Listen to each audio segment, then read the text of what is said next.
नमस्कार मित्रमैत्रिणींनो, एव्हरीथिंग या चॅनलमध्ये आपणा सर्वांचे खूप खूप स्वागत आहे.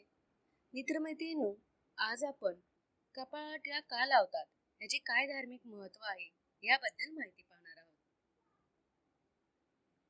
सनातन धर्मात कपाळावर टिळा लावणे फार महत्त्वाचे मानले जाते. टिळा लावणे हिंदू परंपरेतील एक महत्त्वपूर्ण कार्य आहे. टिळा लावल्याशिवाय पूजा करण्याची परवानगीही नसते आणि पूजा सुद्धा अपूर्ण मानली जाते. तुम्ही कोणत्या पंथाचे आहात हे सुद्धा टिळाच्या माध्यमातून कळू शकते. टिळा लावल्याने आरोग्य उत्तम राहते आणि मन एकाग्र आणि शांत राहण्यास मदत होते. चंदनाचा टिळा लावल्याने एकाग्रता वाढते. कुंकवाचा टिळा लावल्याने आकर्षण वाढते, आळस दूर होतो. केशरी टिळा लावल्याने कुठल्याही कामात यश मिळतं, कामे मार्गी लागतात. अष्टगंधाचा टिळा लावल्याने बुद्धीत भर पडते.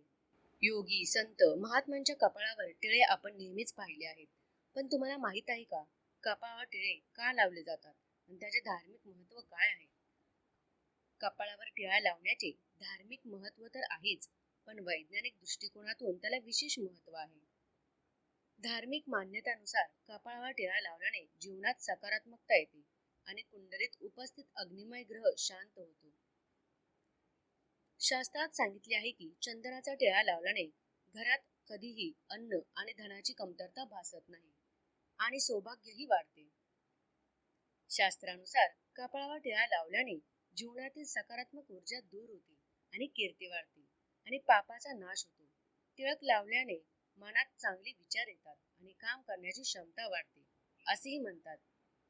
वैज्ञानिक दृष्टिकोनानुसार दोन भुवयांमधील सुषुम्ना, इंदा आणि पिंगळा नाड्यांच्या संवेदी तंतूचा मेंदू हा केंद्रबिंदू आहे, जो देवी डोळा आणि तिसरा डोळा मानला जातो.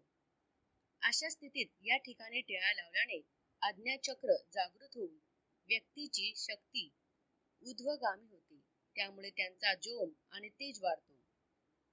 यासोबतच मेंदूवर नियमितपणे टिळक लावल्याने मन शांत राहते, त्यामुळे मेंदूतील सेरोटोनिन आणि बीटा एंड्रोफिन नावाच्या रसायनाचे संतुलन होते.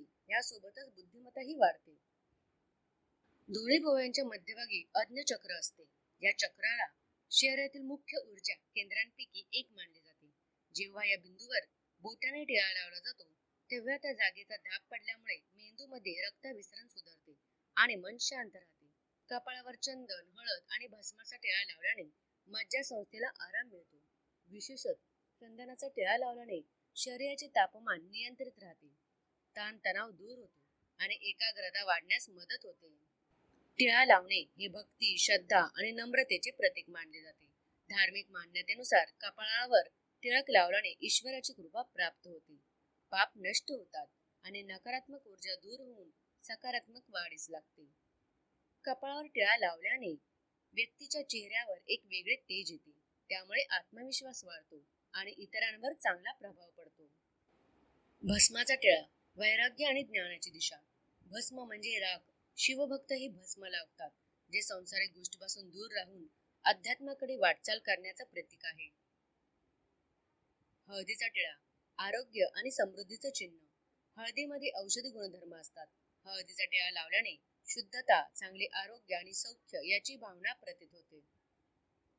टिळा लावण्याचे फायदे: मन, मेंदू आणि ऊर्जेचे संतुलन.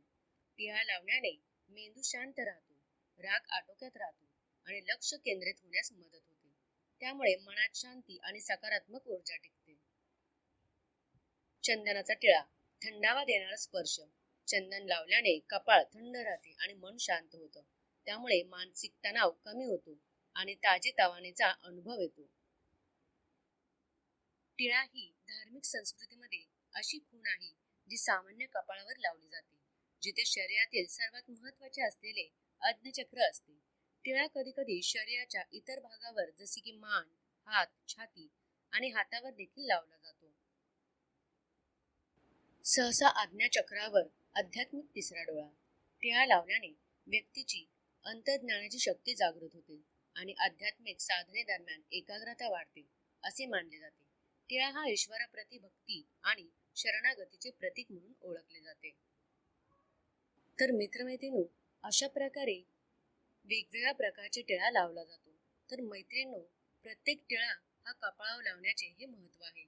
तर हा व्हिडिओ तुम्हाला कसा वाटला हे मला कमेंट करून नक्की कळवा. आणि असेच विविध प्रकारचे व्हिडिओ पाहण्यासाठी आमच्या चॅनलला लाईक आणि सबस्क्राईब करा आणि बेल आयकॉनला प्रेस करा. धन्यवाद.